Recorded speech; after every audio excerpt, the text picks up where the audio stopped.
Boom, live and recording the Covers Football Contest Countdown, Episode 1. He is Las Vegas Chris. I am Adam Chernoff, and this is the duo that bettors did not know they needed until this morning when it comes to betting media. And we are going to be talking all things football betting contests all season long.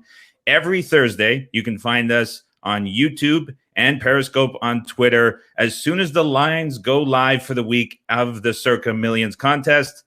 LVC, we made it through the offseason. Are you ready for some football? I'm so desperate for this season to start because the preparation for the season is much worse than the season itself.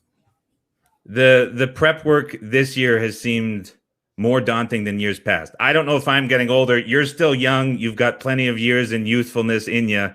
And I know I'm getting up there in age, so it's starting to tax me a little bit, but you've done some fantastic stuff all around your YouTube channel, your Twitter feed, your VSiN appearances. Your content's always widely appreciated. So I'm very excited to be doing this with you over the course of the season and talk football betting contest. Now, I have to prop you up a little bit, and it's not a case of blowing smoke, but last year you had a very good run in the Circa Millions. Can you just inform or remind listeners and viewers how successful it was? Well, I was lucky enough to finish second and fifth, which out of 3,200 people is not that bad. And that followed up a 20th and 31st finish the year before. So something I'm doing is going well, but it takes a lot of luck to be there. So you can't expect a repeat on that, I don't think. But I'll try. Can't expect a repeat, but you went from 20th and 31st in year one of the contest to second and fifth in year two. So that trajectory kind of has you slated for another pretty big year in year three. But I've got to ask, like, going back to year one, what was the biggest difference for you between year one and two in terms of how you maybe thought about the strategy, or for new bettors who are playing a contest for the first time in this season, the third edition of the contest? What would you advise them to think differently from day-to-day betting? I think the very most important part is it's not about the money. It's about winning. So when I signed up, I actually changed my name because I had the confidence that I was going to be up there, and I just didn't want to be up there in the spotlight. I just wanted to be low key. I played it to win it. I don't play it to get into the money. And people that play to get into the money and don't play to win, that worry about the money that they're investing in it, they're really fighting from behind. They're giving up way too much thought equity, and they're going to come at it from a wrong angle. You have to be aggressive. You have to play to win. We're going to be doing this show every single week as a approach to projecting the top 5 teams within the consensus. Our focus is not going to be on which picks you have to make, but more so what picks other people might be making within the contest and speculating it. When you say you're playing to win, it's obviously a competition against other bettors. When you're going into these contests, how much effort do you put thinking about what other people might play, specifically in the Circa Millions where you're picking 5 games per week? How important is it to know or speculate where the other players might be going with their selections? You know, it's going to vary based on time of year and your position. You can't gain ground if you're on the same games that everybody else is on. So if you're trying to gain ground, or you absolutely have to, well, then you're going to want to put a little bit of thought into how you can gain ground by not being, alongside the bulk of people. Because and in the same token, if you were ahead and you liked your position, well, okay, and you're trying to decide between that last game or two.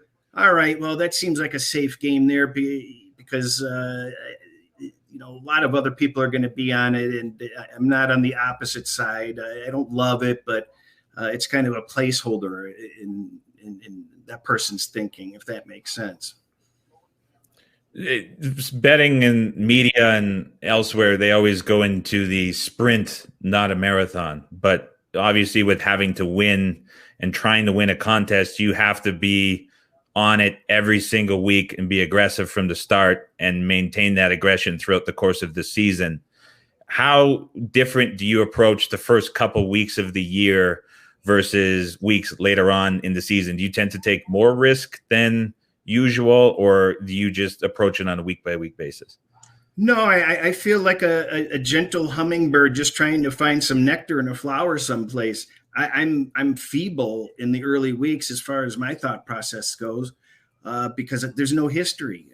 I consider the previous season nearly useless, and it doesn't matter how much off-season work you do analyzing and deciding what these teams are about.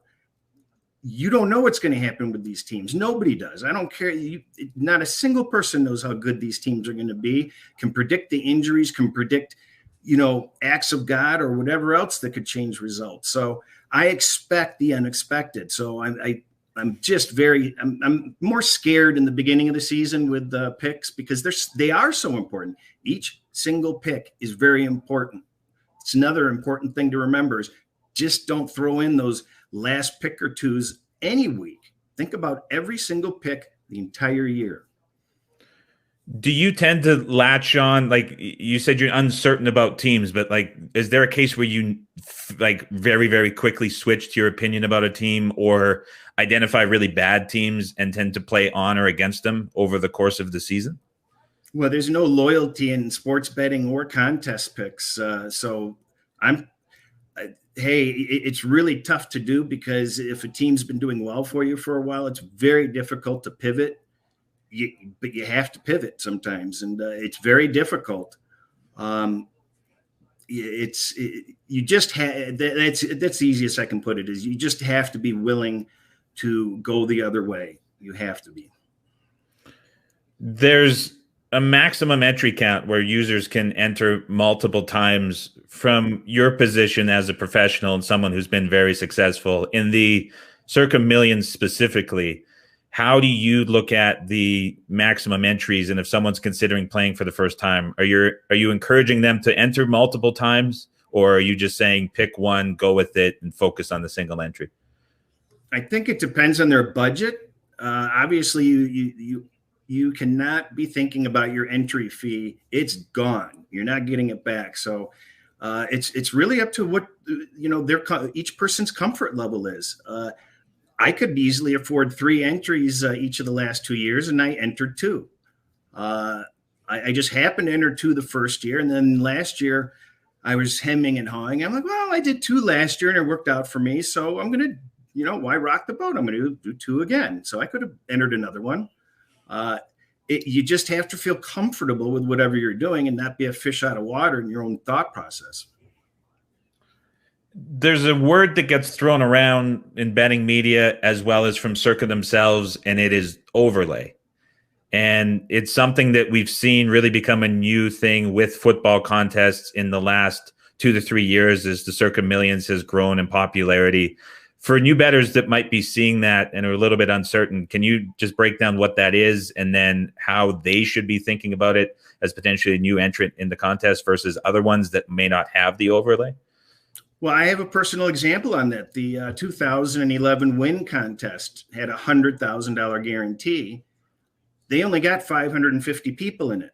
So they collected 55,000, but they pay out 100,000. So we were fortunate enough to win it that year. So it was good for us. We were getting, it's like people putting money into a pot and then more money just showing up out of the clear blue.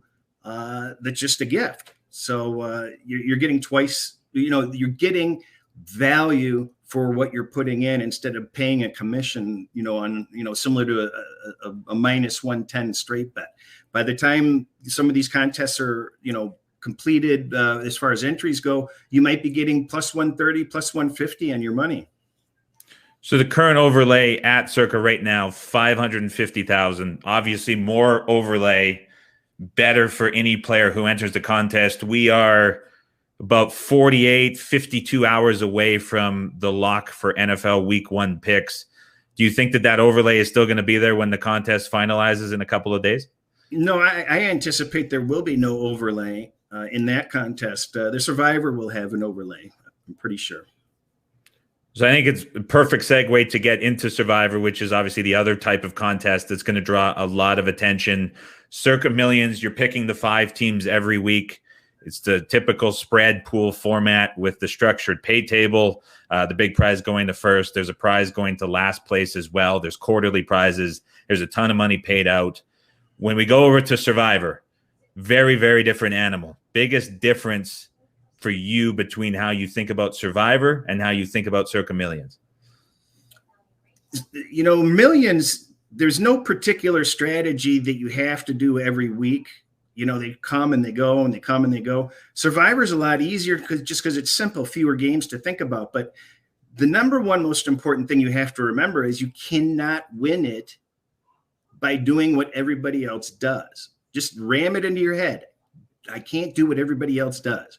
I mean, maybe once, maybe twice, but when you see these high spreads in these games each week, that's a gift to you, not because you're going to pick a team and you're going to easily advance another week. It's because you're not going to pick that team. You want to avoid that team and let everybody else be on that big favorite, and you want that to go down and lose. And your equity of the remaining people and money is just exponentially increased when you get that many people out on a single game or two.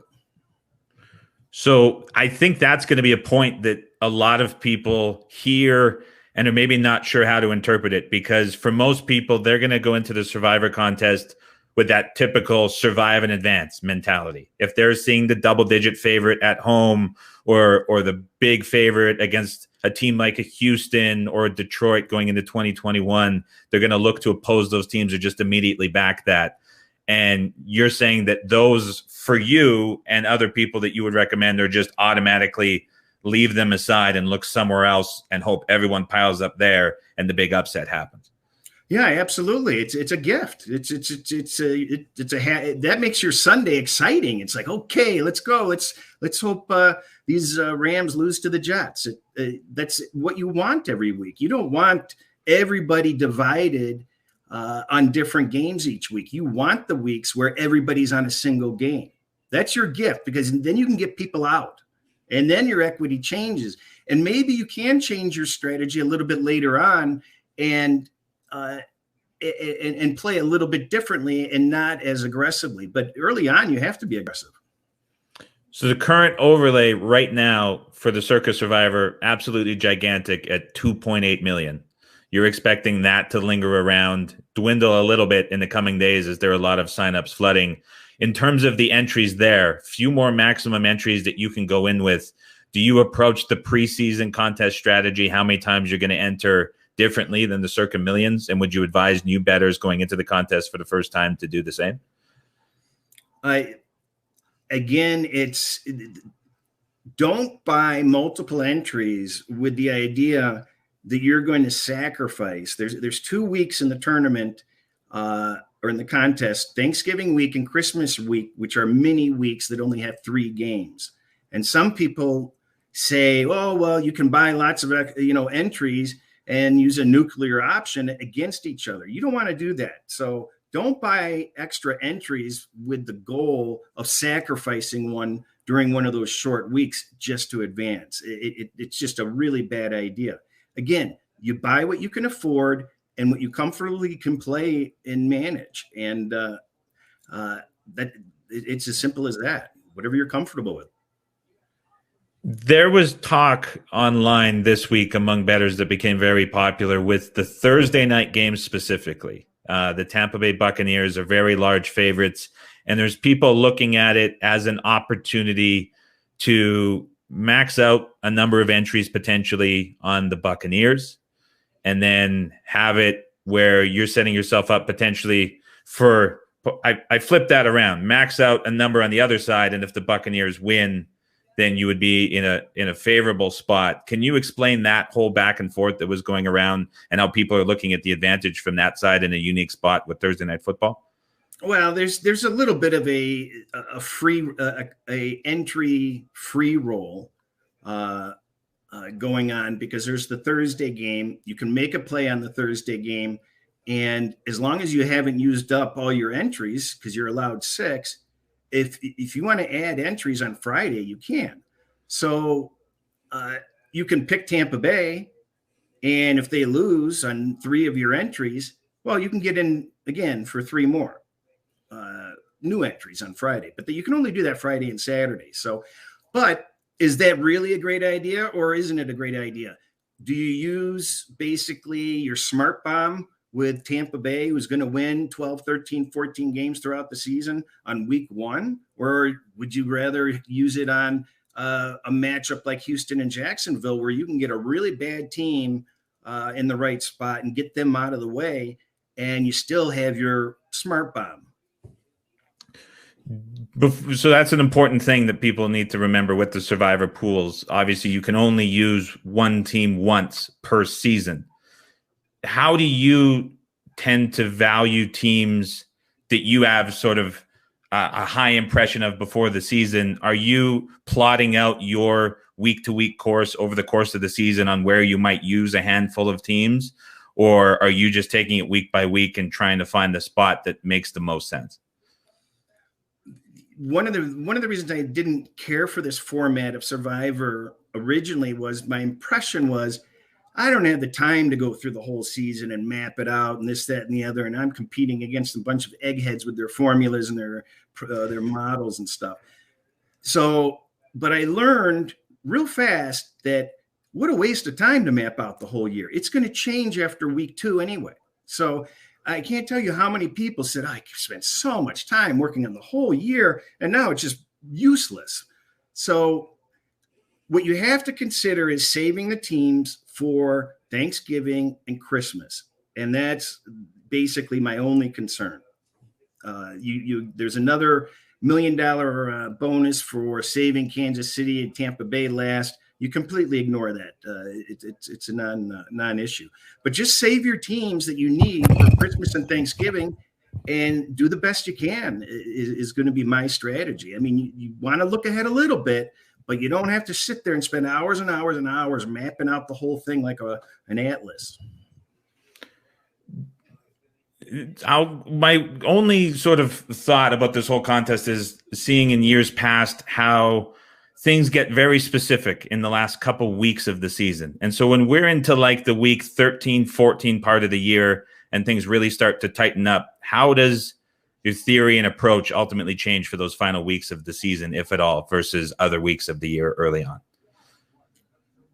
on?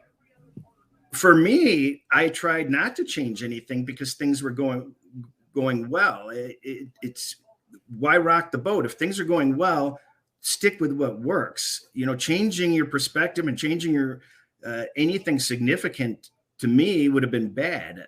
I was very cognizant of trying to just keep everything on an even keel.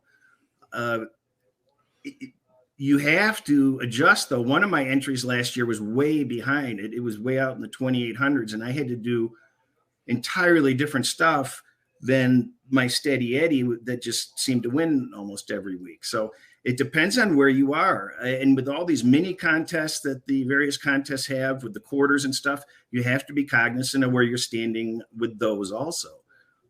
But another thing, I wouldn't be chasing booby prizes and stuff like that. The money for winning is much better than chasing losing. So keep that in mind. On that point, I guess just a quick sort of shuffle back to the millions, because I think it's a really interesting thing where people are going to find themselves potentially a couple weeks early in the season. They might have a little bit of difficulty. Maybe they have a couple 2 and 3 weeks, or the dreaded 1 and 4. You mentioned that one of your entries was way back deep in the standings. People might look at it and sort of become unmotivated or start mailing it in because they think they see the huge leaderboard in front of them. What's a realistic spot to sort of gain ground on a week-to-week basis, rattling it off before you ultimately count yourself out? I think that if you even consider that you're out, stop playing, because each week in itself presents its own challenge, and there's something to be learned from it. You know, you have to face adversity. You have to overcome adversity. and you have to stay positive, and you have to make your best effort because there's something to learn from it. You do your guesswork on what other people are using, and you just try to gain as many games as you possibly can, and don't worry about it. And that's the best thing I can say. You don't have the heart or the spirit to play in these contests if you're going to just give up. Last question to bring this all together for the folks at home who may not have the chance to get out to Las Vegas to register or don't want to go through the proxies, but play in the thousands of different contests that exist at locally with friends or with businesses or anything like that. There's going to be a boom in media around the contest. Obviously, what we're doing, we're talking about it each week, every Thursday, just after 10 a.m. Pacific, 1 p.m. Eastern, when that ultimately goes live with the lines from Circa. How much of the media or talk or discussion from the betting side that all of these viewers are going to be exposed to can be relevant to the contest that they're playing in locally? Is it, if the structures are similar, specifically for Survivor, do you find that like the Circa contest or the ones in Las Vegas tend to be sharper in general, a little bit more square? Where does it fall within that spectrum? And what would you advise people listening to sort of take away for their home contest? Well, with home contests, if you're participating in a home contest, you need to know the rules. There's usually loopholes in rules that can cause some real problems. And it sounds stupid, and like there's nothing that can go wrong. You definitely have to have very definitive rules outlined, because whatever can go wrong will go wrong. You have to understand the process of how the picks are being collected. Is there a leak in the integrity of the contest with how the picks are submitted? Are the people running the contest, do they have an unfair advantage by knowing what everybody's picking, and you don't see the process to how they pick? Is there anybody overseeing each other? There's a lot of room for abuse in home contests. If you have the wrong people running contests, they can get strategy advantages. They can work with other people that are close to you. And if somebody's got to gain games or trying to avoid, the people running contests can share the information with other people that are still in the contest, or they can use it for their own advantage. So be very careful about that.